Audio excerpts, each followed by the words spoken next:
Dobrodošli v oddaji I am young, mladost brez meja. Moje ime je Kristjan in tudi danes je v moji družbi ena izjemna poslovna liderka, ki deluje v Sloveniji. Nana, dobrodošla. Hvala, Kristjan, za povabilo. Z veseljem. Zdaj, ko človek pogleda tvoj CV, je ta res impresiven. Ogromno izkušenj, tako na delovnem področju, kot na področju izobraževanja. Najbolj mi pa je stopilo v oči to, da si se izobraževala na Harvardu. Okay. Kako izgleda šolanje na tako ugledni instituciji? Drugače kot pri nas. Jaz mislim, da glavna razlika z našim izobraževanjem je usmerjenost tega izobraževanja. Išče se, kako bi rekla, išče se nadaljnja pot, išče se motivacija, krepljenje posameznika. Tudi, na primer, testiranje ni stalno preizkušanje osnovnih veščin, ampak je razmišljanje, je dekonstrukcija nekih idej, razumevanje podstavov, podstati, recimo temu določenih stvari, osmišljevanje pravil, drugače, no? V bistvu poudarek je na razmišljujočem posamezniku, ne nujno na posamezniku, ki zgolj obvladuje, bomo rekli, osnovna pravila. Je pa dejstvo, da to je bil tudi magistrski študij, ne dodiplomski, ne. Tam si zaključila študij prava. Če izvzameva strokovno znanje, kakšne lekcije si potegnila iz Harvarda? Najprej popravek, magistrski študij sem jaz tam končala. Se opravičujem. Nič hudega. Skratka, torej, neke smernice, ki bi jih potegnila iz tega študija, je definitivno zdrava konkurenca je potrebna. Tam si v družbi, seveda profesori so izjemni, ampak predvsem so izjemni sošolci, ki te spremljajo v izobraževanju in gotovo so bistveno boljši, kot si ti v marsičem. In v bistvu to krepi vse, a ne? Celotno skupnost kot tudi tebe. Zakaj? Ker ti pomaga ugotoviti, v čem si ti res dober. A ne? Ne moreš biti generično dober vsem, ker vsi smo bili odličnjaki, pa vsi smo bili, bom rekla, ambiciozni, ampak tam se izostriš. Tako da prva lekcija gotovo je zdrava konkurenca in nujno potrebna. Druga je, za vsako stvar se je potrebno potruditi. Za vsako stvar, ki si jo želimo doseči, je potrebno vložiti trud in vsaka dobra stvar je vredna truda. Zdaj, kaj trud je lahko debatirava, ampak vsekakor je vložena energija, odločnost, usmerjenost v nek cilj. A ne? In pa tudi to, no, s čimer sva začela, ni potrebno, oziroma absolutno ne nujno je stalno preverjanje, ali sposobnosti imam, ali veščino imam. Ne. Treba se pomiriti s tem, da veščina verjetno je. In je potrebno delati na usmerjenosti te veščine. Ne stalno se spraševati, ali je dovolj dobro ali ni. Potrebno je pač predvsem to pretvoriti v akcijo. Kasneje si sprava tudi doktorirala, sicer na drugi univerzi, in dobila službo na Evropskem pravnem sodišču. Tako je. Kaj ti je kot mladi pravnici prinesla služba na tako ugledni instituciji? V bistvu, če govoriva o tem, kako je študij imeniten s profesorji in s kolegi na instituciji, kot je Harvard, potem je tako odličen imeniten poklic pravnika na sodišču Evropske unije v Luksemburgu. Tam so v bistvu čudovita knjižnica, najbolj usposobljeni kolegi. Seveda delaš v kabinetu sodnikov, ki so za to izbrani, in to so ponovadi neki častitljivi profesorji. Doktor Marko Ilišič je to gotovo bil, ne? Žal že pokojni sedaj. Tako da gotovo je to akademska odličnost. Ne bom rekla strogost, ampak vidiš, kako je mogoče nadgraditi vse to, kar je. In predvsem seveda aktivno sodeluješ v predsednicah tega sodišča, se pravi aktivno sodeluješ v tvorjenju novega prava, ne. Spomnim se, ko sem prišla na sodišče Evropske unije, mi je rekel en kolega, če imaš rada pravo, boš oboževala delo tukaj, in pač imel je prav. Na neki točki si se potem vrnila v Slovenijo, z bogatimi izkušnjami, z vrhunsko izobrazbo. Kako te je sprejelo okolje kot posameznico, ki lahko ogromno doda skupnosti? Ja, to je zelo zanimivo vprašanje. Jaz sem se pridružila mednarodni skupini, takrat je bil to PricewaterhouseCoopers. Tako da v veliki večini se nisem počutila, da me je Slovenija sprejela ali ne, a ne. Tudi kasneje sem pač sodelovala v podjetjih, kjer sem v Sloveniji bila fizično, ne nujno popravljala delo samo tukaj. Jaz mislim, da se naša družba vse bolj odpira. Ampak na vprašanje, če sem se počutila dobrodošlo, ko sem prišla domov, bom rekla osebno, zasebno gotovo, profesionalno pa morda niti, mislim, tako bom rekla, bi bilo lahko bi naredili še kakšen korak več, da bi se mladi talenti bolje počutili, ko pridemo nazaj domov. Katere pa so tiste ključne stvari, ki bi jih bilo po tvojem mnenju nujno izboljšati, da se več Slovencev, ki tujini, ki dobijo neka znanja, izkušnja, vrnejo nazaj? Ja, v bistvu nekaj je, da najprej ti povejo, da služb verjetno za sofisticirane profile pri nas ni. To ni res, a ne? Zdaj posebej, če imaš nekoliko podjetniške žilice, to ustvariš sam. Druga zadeva je ne bom šla zdaj v plačno politiko, ta gotovo pripomore k temu, a ne. Pa seveda treba je poskrbeti, da se na ta delovna mesta pripne dovoljšno mobilnost, a ne, tako karierno, mislim, da to dobro delamo, da je v bistvu že tudi pri nas treniramo mlade posameznike v mehkih veščinah, da jim nudimo karierne poti, ampak predvsem tako bolj moderno zaposlitveno okolje, ne. Saj, Kristjan, pred kratkim mi je en headhunter gledal moj CV pa rekel, jaz mislim, da vsako leto, ki ga preživite v Sloveniji s tem CV-jem, izguba za vaš CV. Jaz se odločno borim proti temu. Mislim, da je to popolna traparija, ker ti lahko deluješ kjerkoli želiš. Če deluješ mednarodno, ne bom rekla, če si dober, ne. Potrebno se je truditi, kot sem rekla prej, ampak da se popolnoma vse, a ne. Tako da samo mora biti večja srčnost in srčna odprtost. To nam mogoče malo manjka. No, mene veseli, da ostajaš v Sloveniji in da tukaj ustvarjaš dodano vrednost.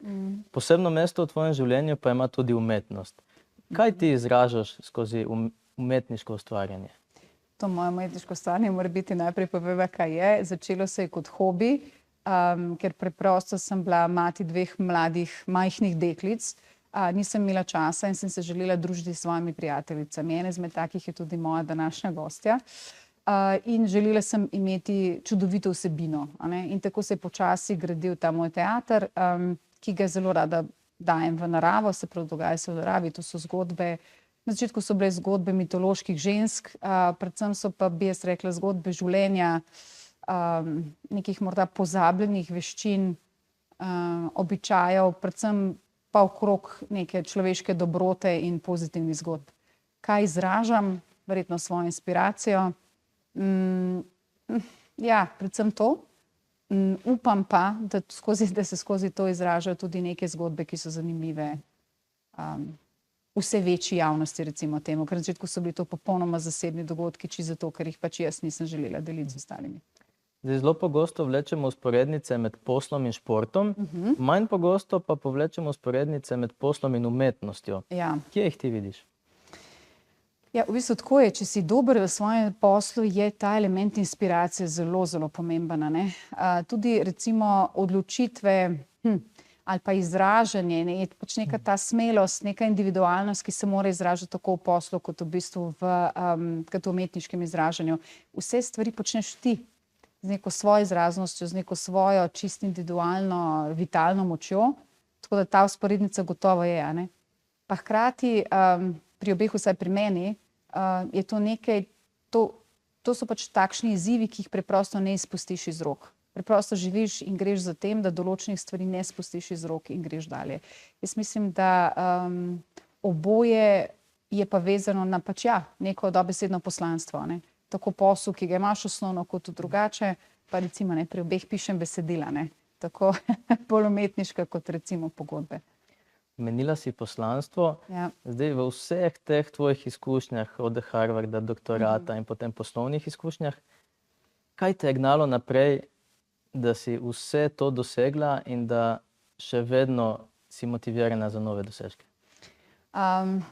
Ja, jaz mislim, da ravno to I am young, mladost brez meja, to ni nekaj, kar je vezano na starost, ampak je vezano na občutek živosti. In to mora biti to, kar sem mislila s tistim, da ne spustiš izzivov, ki jih ne moreš spustiti, a ne. To je bilo. Pač rdeča nit vsega je, da preprosto rečeš da stvarem, ki jim ne moreš reči ne.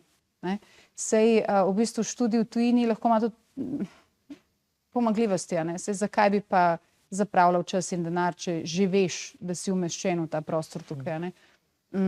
Hkrati je, ja, v bistvu to je tista gonilna sila, ne. To je v bistvu tisto, kar te dela živega, kar je naslednji izziv zate, ker ti najdeš neko svojo izraznost, svojo specifično vlogo v tem. Upam, da sem vsaj deloma odgovorila Si, na in to vprašanje. odlično. Nana, najlepša hvala za enkrat. Se vidimo takoj po oglasih.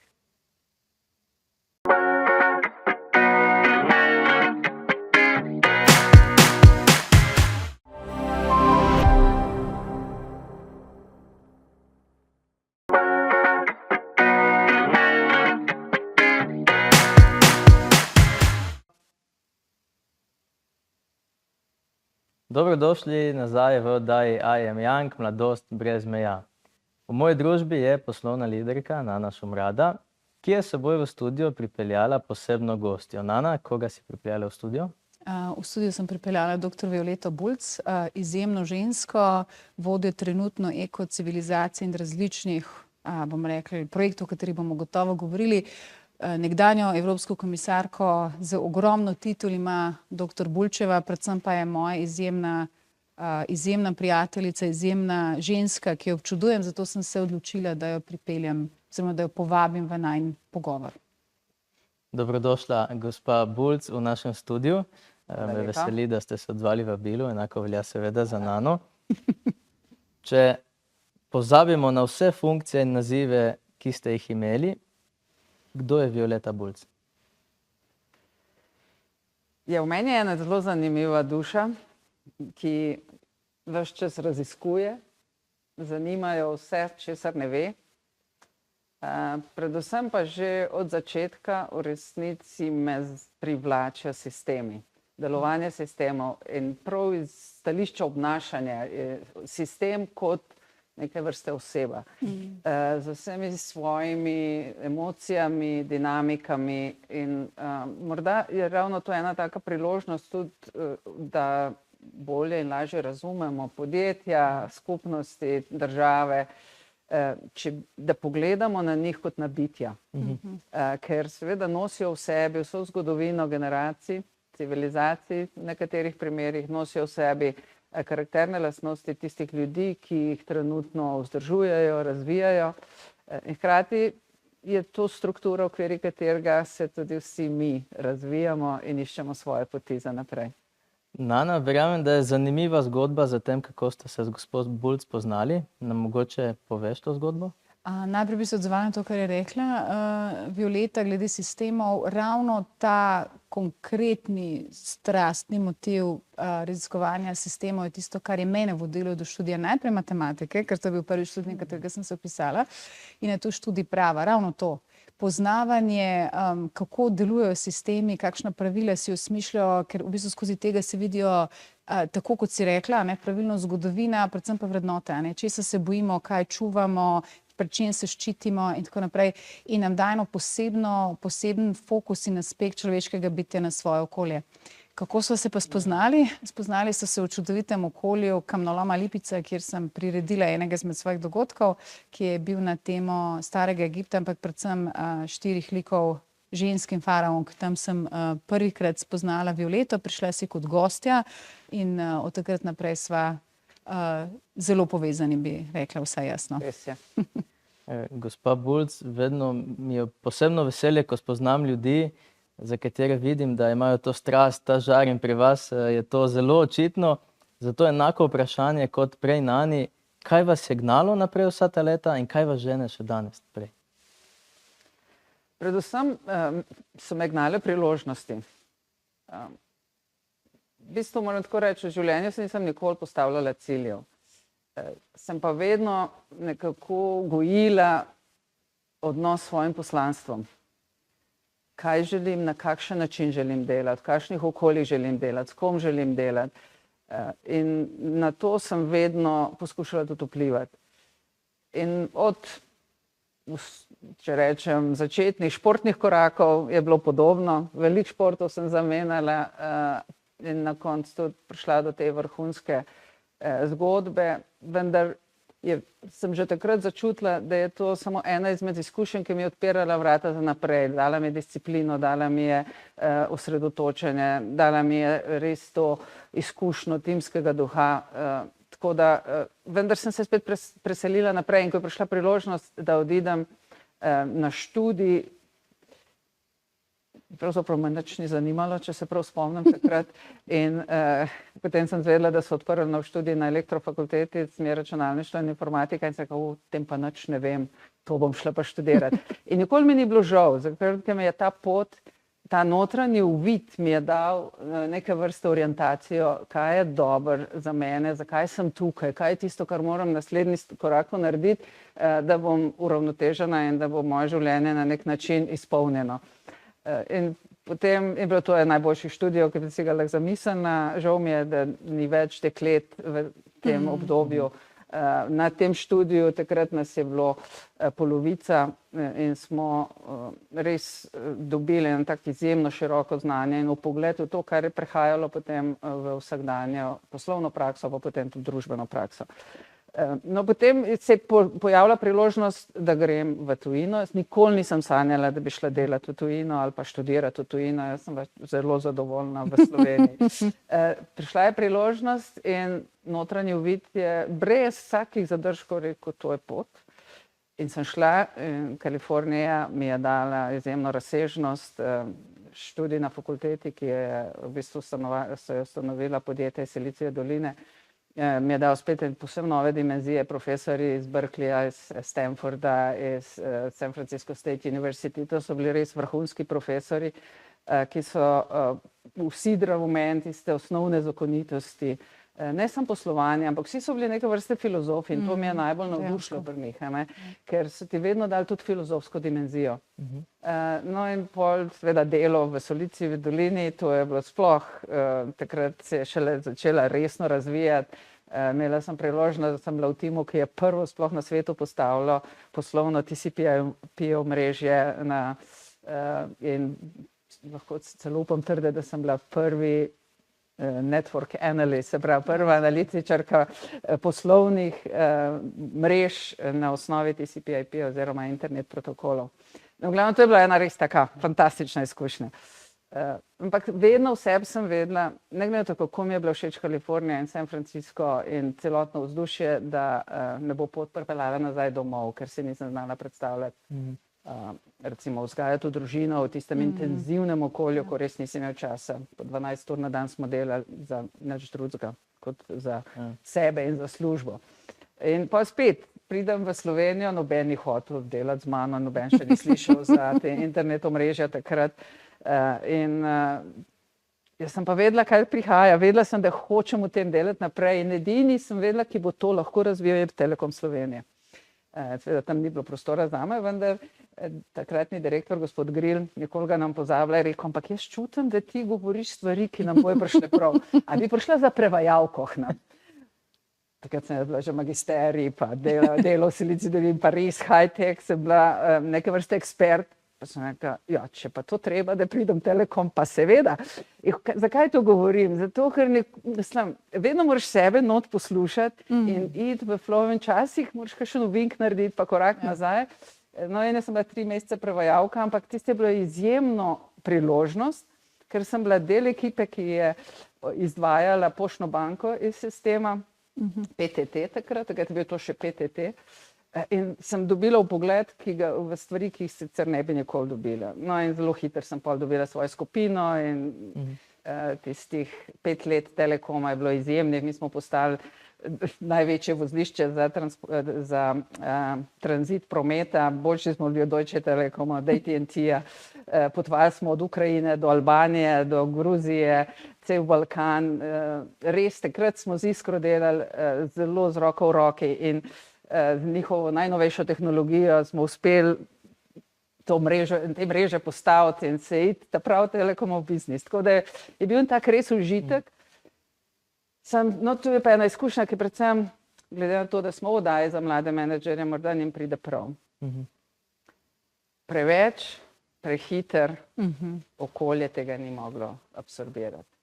Nas je bilo 25 v ekipi, smo pokrivali 30% prihodka Telekoma. Takrat je bilo 3700 ljudi zaposlenih. To je bilo preveč in določene politične struje, določeni menedžerji takrat tega niso mogli absorbirati. In seveda, ali si se podredil, ali si pa šel. In lahko ugibate, kaj sem naredila jaz. Drugo. Premaknila sem se naprej in prišla tudi potem preko zelo kratke zgodbe v Telemachu do podjetniške samostojne poti 14 let, kjer se mi je pa svet odprl. Vse te izkušnje so mi dale končno priložnost, da sem se začela res s temi ukvarjati.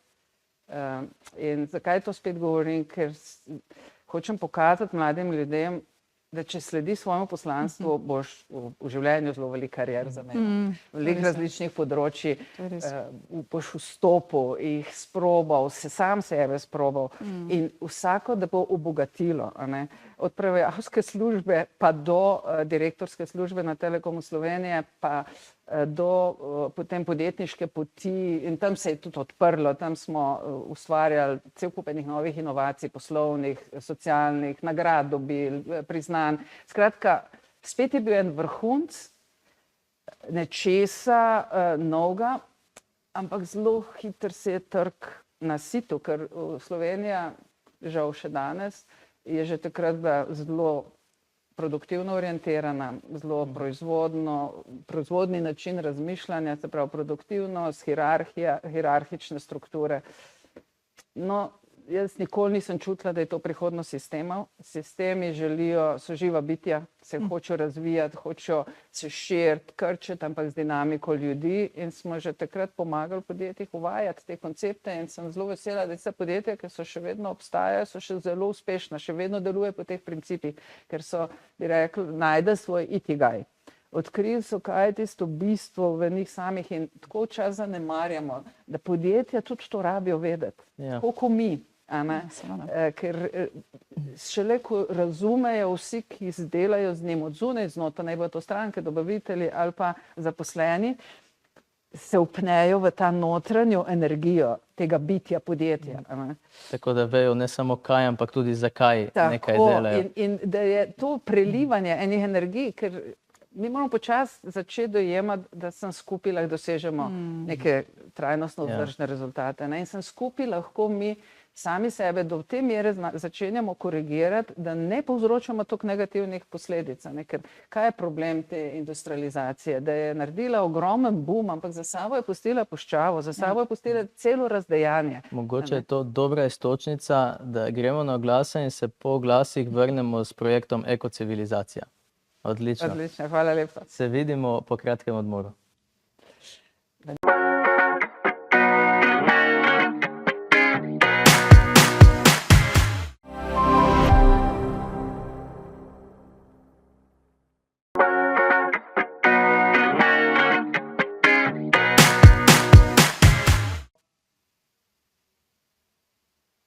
Dobrodošli nazaj v oddajo I Am Young, Mladost brez meja. V moji družbi sta Nana Šumrada in Violeta Bulc.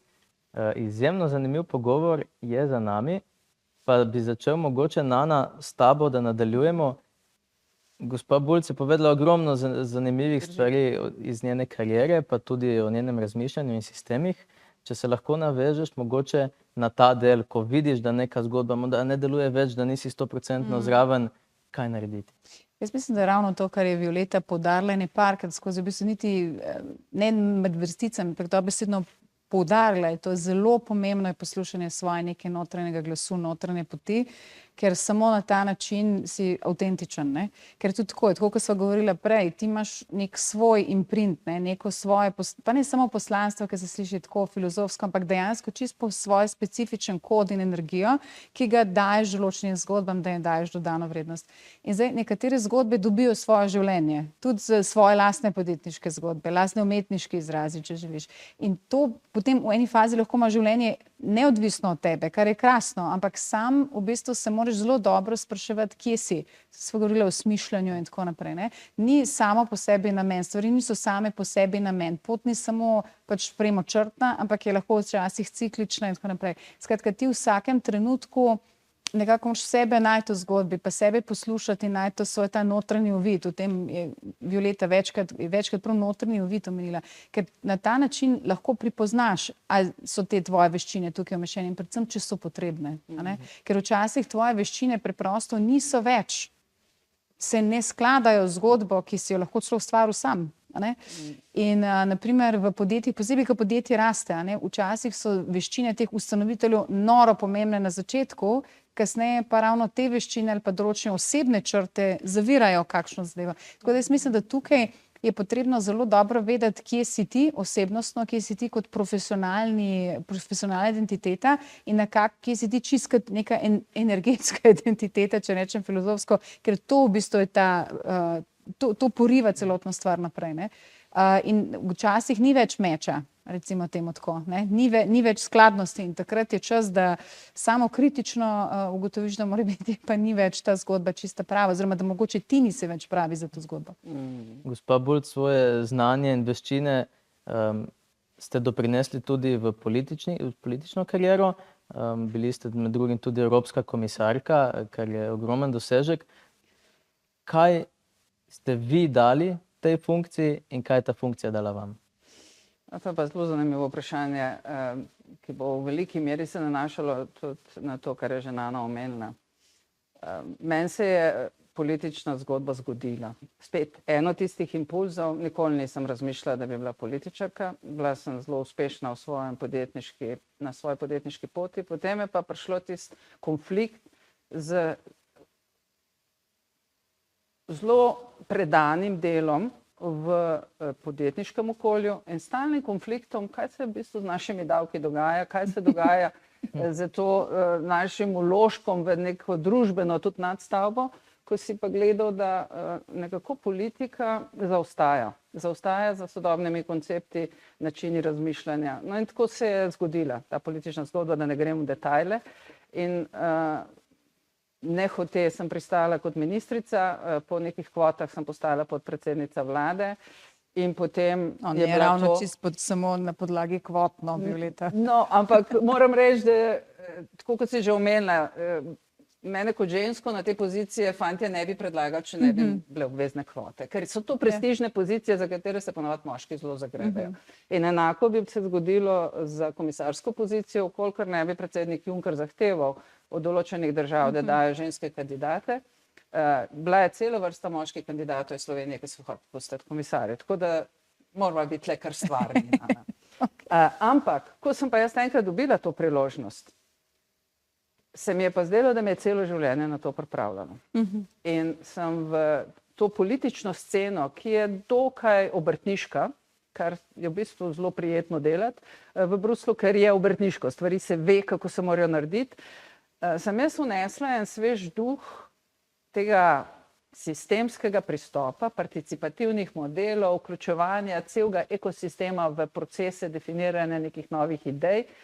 In osebno se mi zdi, da je bil to moj vrhunec neke te poslovne poti, poslovne kariere. Predvsem je bilo pa v veliko zadoščenje to, da sem videla, kako se tudi na tej najvišji ravni, v končni fazi sem zelo aktivno delovala tudi na ravni Združenih narodov, pripeljali smo domov 2 zgodovinska podpisa za razogljičenje aviacije in pa pomorstva, se ljudje odzivajo, če jih povabiš v participativno sodelovanje in ne glede na to, kako visoko so v teh svojih pozicijah. In to tako pogosto zanemarjamo. Ljudje hočejo biti videni, hočejo biti priznani in so pripravljeni res nekaj narediti, več kot bi sicer mogoče delovno mesto celo zahtevalo. In ta izkušnja je mene zelo notranje okrepila in mi dala vero v ljudi in še bolj spodbudila misel, da smo pripravljeni kot družba za neke nove korake v razvoju, da se reinventiramo, da se ponovno strukturiramo za to, da bi lahko začeli izkoriščati vse te potencijale. V končni fazi sem še to pa lahko zaključila to bruselsko zgodbo. Mi smo v končni fazi spravili skozi več kot 60 regulativnih ukrepov, ne samo da smo zaključili od prejšnje komisije. Mi smo svoje inicirali in zaključili, kar je skoraj nemogoče, če ti ne aktiviraš celotnega ekosistema, da s tabo deluje. Od parlamenta do sveta, do vseh združenj, do nevladnih organizacij in seveda vseh političnih struktur v državah članicah. In to se mi zdi, mi je dala meni podjetniška pot, ker in to sta sodobna podjetniška pot z novimi prijemi, ki smo jih že takrat v Sloveniji uvajali. Tako da sem relativno optimistična tudi za evropski prostor, ker vidim, da je v tem trenutku tako vse jasno, vse problemi, da tudi priložnosti začenjajo hoditi naprej in predvsem vidim priložnosti v tem, da začnemo verjeti v človeka, da začnemo aktivirati ljudi, nas, vse v doseganju nekih skupnih ciljev. In tu je ta ogromna razlika med podjetniško in pa politično zgodbo. Podjetniška, ne glede na to, kako smo družbeno osveščeni, vedno skrbi za kapitalni interes lastnikov. In to je fair, to je definicija. Medtem ko pa politična zgodba skrbi za dobrobit naroda, za dobrobit ljudi in ni vedno samo profit in dobrobit nekih vnaprej definiranih lastnikov, ampak celotne skupnosti. In tle je še toliko neizkoriščenega kapitala. Vem, da ste zelo aktivna, ste ustanoviteljica Bude ekocivilizacija. Kaj je ključna korist, ki jo ta zadeva prinaša družbi? No, to je moje darilo, tako kot Nana daje nam čudovita darila skozi njene umetniške stvaritve. To je na nek način moje darilo nazaj za vse, kar mi je to življenje dalo. Vse investiram v to, podpiram, razvijam. Zdaj smo v 54 državah, imamo res že ogromno tudi produktov, s katerimi se zdaj spuščamo tudi na lokalni nivo. Kaj je bistvo?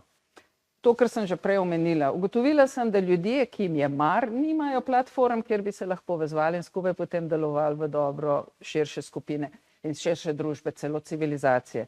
In hkrati smo zaznali že v prejšnjih mojih aktivnostih, ker sem bila zelo aktivna v mednarodni organizaciji za razvoj sistemov, da se kaže na vsesplošni družbeni ravni se kažejo že znaki prehoda v neke nove civilizacijske pravila. In moj interes je, da Evropa ne postane še ena civilizacija na kupu starih civilizacij, ampak da se uspe reinventirati in da s pomočjo te reinventacije še vedno ostaja pomemben akter v teh družbenih geopolitičnih strukturah. In ekocivilizacija je en tak majčken impuls, da daje priložnost ljudem, ki jim je mar, da pridemo skupaj, se dogovorimo za neke skupne akcije, vsak gre nazaj in v okviru svojih že obstoječih ali služb ali pa aktivnosti deluje v tem duhu. In jaz sem inženirka po poklicu in verjamem v ta fizikalni pojav net efekta, se pravi točkovnega pristopa, ko se točke dovolj zgostijo, se poveže med sabo in nastaja nekaj novega lepega. Tako da, evo, to je na kratko. No, želim čim več povezovanja teh točk in da iz tega povezovanja se ustvari čim več dobrih, pozitivnih zgodb. Na tej točki bi se vama iskreno zahvalil za ta pogovor, da ste si vzeli čas in da ste z nami delili vaše modre misli. Hvala tebi, hvala Violeta. Hvala tebi za povabilo. Mi, gledalci in gledalke, se pa vidimo naslednji teden. Se že veselim, da bomo spet skupaj.